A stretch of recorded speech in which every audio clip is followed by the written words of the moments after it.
Samantala, yan pa rin po ang nagaganap na House Quad Committee hearing at kasalukuyang nagtatanong si Congressman Romy Akop.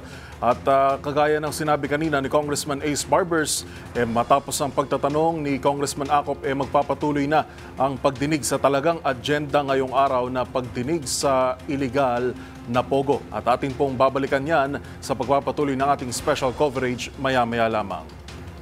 Samantala, dapat pa rin umanong imbestigahan ang abogado na nagnotaryo sa counter affidavit ni dating Bamban Tarlac Mayor Alice Guo na nakaalis na ito ng bansa.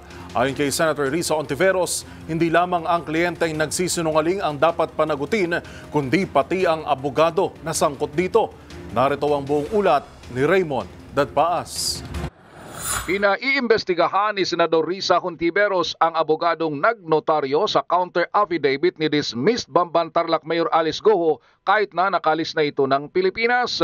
Ito ay kasunod ng report ng National Bureau of Investigation o NBI na sa kanilang pagsusuri, hindi tumutugma ang pirma ni Guo sa counter affidavit na nanotaryo noong August 14, 2024 sa law office ni Attorney Elmer Galicia.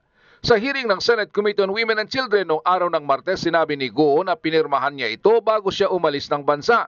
Kinumpirma din ito ng kanyang staff look-alike na si Kat Salazar. Hinimok ni Ontiveros ang Department of Justice o ang DOJ at Integrated Bar of the Philippines o IBP na imbestigahan si Attorney Galicia dahil sa kanyang paniniwala na hindi lang ang kliyente na nagsinungaling ang dapat na managot, kundi pati rin ang abogado ay may pananagutan. Sa hearing ng committee ni Hontiveros, biglang nag-invoke ng right against self-incrimination si Attorney Galicia nang siya ay tinatanong kung totoong nakita niya si Mayor Alice nung araw na kanyang ninotaryo ang kanyang counter affidavit. Isang kadante na kanyang kasamaan umano sa paniniwalang nag-refer sa kanya kay Mayor Alice.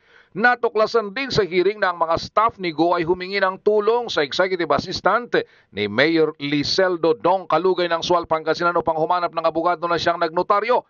Ipinagtaka ito ng mga senador dahil sa dami ng abogado sa Tarlac ay humingi pa ng tulong sa Sual at nakarating sa opisina ni Attorney Galicia sa San Jose del Monte, Bulacan para lang mapanotaryo ang counter affidavit ni Mayor Alice noong August 14.